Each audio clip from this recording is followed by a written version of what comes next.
Hey everyone, it's Marilyn. Welcome back to KK's Quilt Studio. Hey, for any of you who have subscribed here to my YouTube channel, or for those who are members of my Facebook groups, you'll know that my little mind is always thinking. It's thinking 24/7, and sometimes it thinks so hard and out loud that it wakes me up at 3 o'clock in the morning. But there's always something I want to share with you and something new that I've thought up, and I hope that you'll enjoy what I've been thinking of lately. If you watch any of my recent videos, you see I've been playing around with my brother's Scan and Cut, my electronic cutting machine. And I thought this would be the perfect technique for that machine again. I saw a post recently on Facebook about someone who had designed a quilt top in Electric Quilt. She had taken an image of it over into Adobe Illustrator, and she had turned it into a circular quilt top. Now she was wanting to take it back into Electric Quilt to design paper piecing templates for that block or that quilt top. And I got to thinking about this, the whole process. I thought it was a really cool idea, and I wanted to play around with it. But paper piecing is another one of those quilting techniques that really don't have any aren't a bright and shiny for me. I don't like paper piecing. But I got to think about my curve piecing and my fear of curve piecing and those videos that I've done recently, and I thought, maybe I could turn this into something. I could turn these templates, these weird shapes, into something that my electronic cutting machine could cut out, and I could piece it together. So now you'll know that, hey, I sound like a nerd. I like all my computerized and software and electronic machines. Well, that's what I'm going to be doing in this video. Now, this is a bit of a advanced technique, I will warn you. So what we're going to be doing is going into Electric Quilt and to Quilt Pro 6 into those block libraries. And you know, we have hundreds and hundreds of blocks in both of those programs. And now with the technique that I'm going to show you, how you can morph them, you've doubled, tripled, quadrupled your block libraries. There's so many things you can do with them. Now, I don't own Adobe Illustrator, so we're going to be using CorelDraw for this technique and working on my brother's Scan and Cut. Now, this will work for any other electronic cutting machines you have. We're going to be dealing with SVG files, so I will show you how I do it with a brother, but you can also adapt this to a Silhouette or a Cricut cutting machine. So we'll start here in Electric Quilt like she did, and we are going to design a block from scratch. And what I really want to do is just to go into the library, and you'll see I'm here under the classic piece. We're in EQ library under the classic piece, and I'm under the antique mosaics. You all have this. These are the blocks that come preloaded in Electric Quilt, and I picked this one, the mosaic number 4. So you want to click on that and highlight it, and then we're going to go to edit to block work table, and we're not going to design a whole quilt, just this block.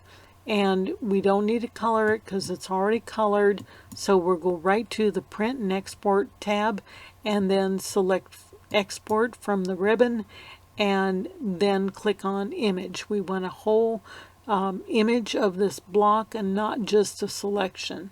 So go ahead and click on image, and you'll see that I've already saved this one here as a mosaic, and I'm saving it as a JPEG file.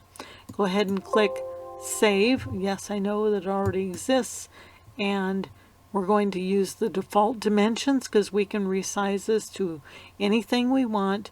And I left the resolution and the quality at the same, at the default settings. Go ahead and click OK.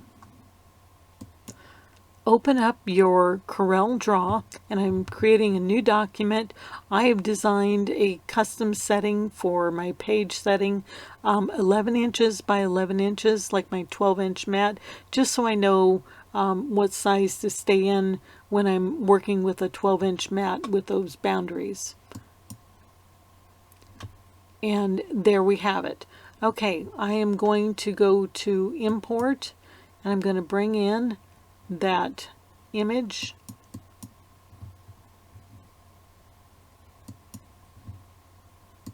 See, I've been playing quite a bit with this, and we're going to click or hit enter on your keyboard, and there is our block. Okay, now the next thing we need to do is go over here to the bitmaps menu, and we're going to select quick trace, and we're going to trace this image. You see there I have a image of the outline, and we can get rid of this JPEG file. Hit delete on your keyboard. I'm just going to hit cut.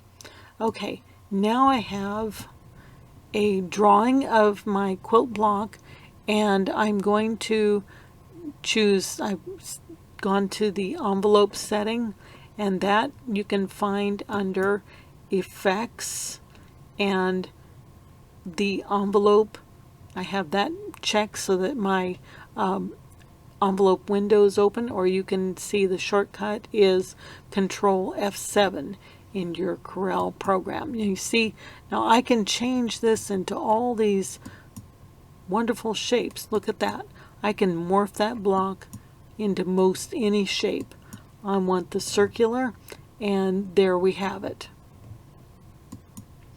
Now that we have our round shape, we're going to go to export and export this as a SVG. You see, change your drop down menu here, select SVG, and I have already saved this one and called it Mosaic. So we're going to export it, and no issues, all looks good, so we'll go ahead and click OK. Next, we're going to open our Canvas workspace or the software that's associated with your machine, and I'm going to choose the SVG, and I'm going to select that SVG mosaic file and bring it in. Now it'll come in all black and ugly. That's okay, don't worry about that. Go ahead and select all by dragging your mouse, or go up to File and Edit, select all. I'm just going to click on my fill tool. I'm going to get rid of that fill, click OK, and now you'll see I have an outline. So there is my new block. If I want to select all these pieces, you see that they're all tiny little pieces. So I can grab a hold of that whole block and then resize it. First thing I want to do is to group it together. So let's go to my edit screen. I'll resize it at, let's go with 10 inches.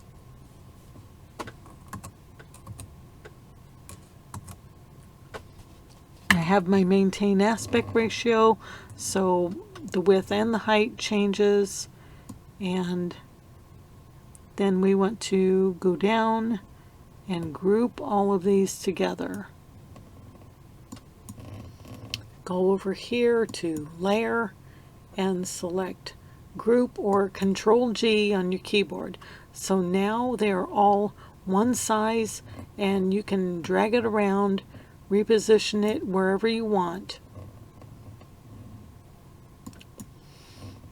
so that I don't tear anything apart. That's why I grouped everything. But let's zoom in just a little bit, and I want to talk with you about how this design came out. You'll see that while here there is a half square triangle, right next to it there is nothing. So it missed due to some of the coloration and just the general properties of the JPEG that I pulled out of Electric Quilt, that things aren't quite the same. Let's go back and ungroup this design. I'll pull this block out. Now if you, okay, let's get the right one. If you'll take a look at this block, this triangle, that is not clean artwork. It's got a little jig and a jag in there, and I don't like that shape. So I thought there must be a better way, an easier way to do this. But while I do have one good shape, I can take this and let's scroll down here and let's show you how I am going to design this, or how I would finish this project. If my artwork and my piecing were good, I would click on one of the piecing, I would click on the offset, and depending on how you like your piecing, I like the beveled edges instead of the rounded corners, and it is going to create an offset, which is going to be my 1/4 inch seam allowance around my piece. So I would need to actually cut this larger diamond shape in on my cutting machine out of the material that I want to use for this process. So you would follow through with all the different pieces in this mosaic cross and assign them with an offset so that you could cut the fabric pieces.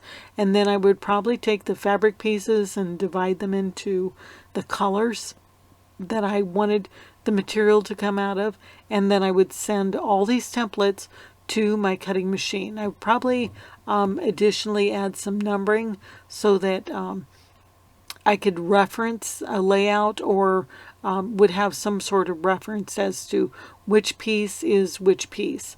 Now I would only need to select one quadrant of this piece. If we back out, you'll see that each quadrant is the same. So this quadrant is the same as this lower left-hand quadrant, the same, it's just flipped. So I would only need to grab out pieces from one quadrant of this circular quilt block design and then just flip for my designs on the left. But this wasn't quite what I was looking for or hoping for. There's a lot more work that needs to go into all these piecing. You see some jiggity pieces over here. It didn't give me clean artwork when I took it out of Electric Quilt. So my next thought was, let's try Quilt Pro. Quilt Pro has SVG designs all ready and raring to go. So let's go over to Quilt Pro and take a look at the blocks we've got over there. So when we open up Quilt Pro, it asks us, of course, what we want to do, and I'm going to ask it to open the block library. And we won't need the quilting assistant. Let's close that. Let me drag the workspace over here, and let's go to just basic blocks. And I'm going to select this t-shirt or T-block variation. We'll go ahead and click open, and that brings it into our workspace. We're not going to do anything else fancy with this, but we are going to export that block, and let's go back, save it to our file that we're working with, and we're going to call this T-block.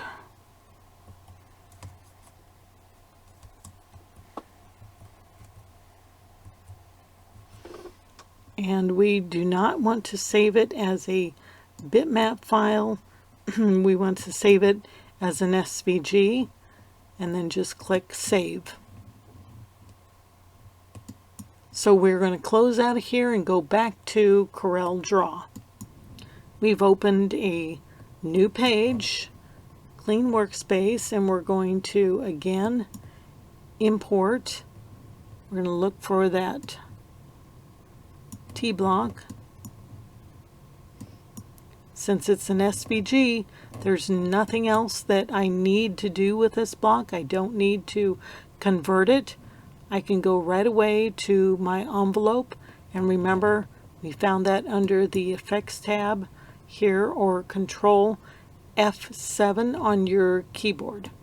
So we're going to select that same round feature, and there our block is saved. So we need to export this into a morph T block, call it T block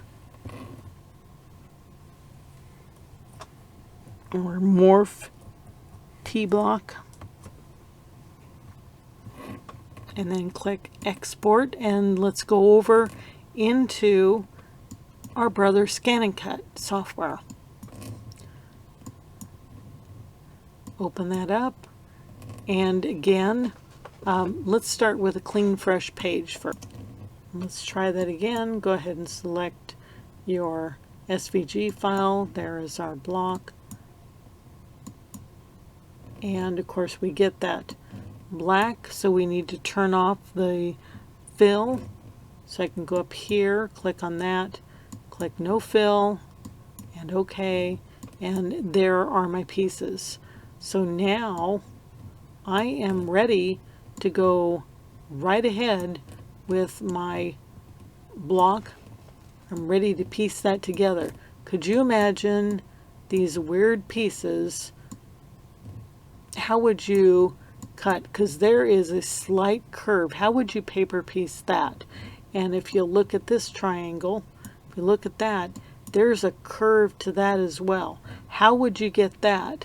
So I can get exact piecing with my thought process with using my Brother Scan and Cut, and of course then we'll create the offset. It's an offset, outward offset. My spacing's at 2.0. You can change it to 0.25 if you want. I like the smaller 1/4 inch, and say OK, and there's my piecing. So this block, after I get all my offsets created, I'm ready to send it over to my Brother machine and cut out all these weird pieces that I don't think you could really get great piecing on by way of paper piecing. It probably could be done, but gosh, it's going to be so much easier in Brother Scan and Cut in your electronic cutting machine. So I hope that you've enjoyed my thought process, and you'll think about this the next time you try to create something very special. I'm going to show you a sneak peek of something that I've been working on. This is a block called Indiana. It's from the block series from Quilt Pro, the 50 states, so it's the Indiana block, and I took it into CorelDraw and I turned it into a hexagon, and this is what I came up with. So this is going to be one of my patterns that are coming out soon, and I've been playing around with this, so just an insight to what my little mind has been thinking of. I hope you've enjoyed this video, and if you want to learn more about Quilt Pro or Electric Quilt, be sure to subscribe to my channel if you haven't already, and I'll give you information about my Facebook groups down below in the comments section. So be sure to go down here to the right under the video and click subscribe, ring that little bell unless you already received notifications as to when I'm publishing my latest video, my latest thoughts, or don't be sure to move on over to Facebook and follow us on our group there. Hope you've enjoyed all this, and I'm always thinking about you. Thanks for joining me. Bye for now.